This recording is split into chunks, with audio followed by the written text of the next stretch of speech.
Breaking news చూస్తున్నాం.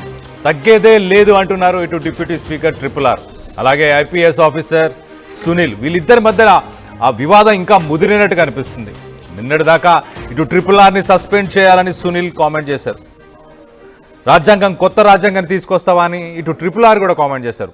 ఇవాళ కొత్తగా ఇప్పుడు వివాదం ముదిరింది. ఇప్పుడు ప్రస్తుతానికి RRR తన తల్లి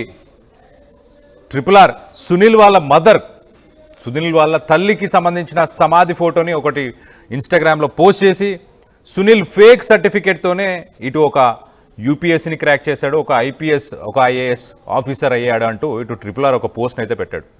దాని మీద ఒక చర్చ జరుగుతున్న సమయంలోనే ఇటు సునీల్ గతం మర్చిపోయాడంటూ ఇటు ఇన్స్టాలో పోస్ట్ చేశాడు. అలాగే RRRకు సునీల్ కూడా కౌంటర్ ఇచ్చే ప్రయత్నం చేశాడు.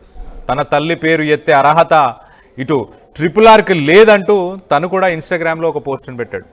మీ కుటుంబంలో మీరు, మీ కూతురు, మీ కొడుకు అందరూ 420లే అంటూ ఇటు సునీల్ RRRని ఉద్దేశించి మాట్లాడాడు. మీ సన్నాసి పోస్టులకు బెదిరేదే లేదంటూ కూడా ఆయన పెట్టాడు.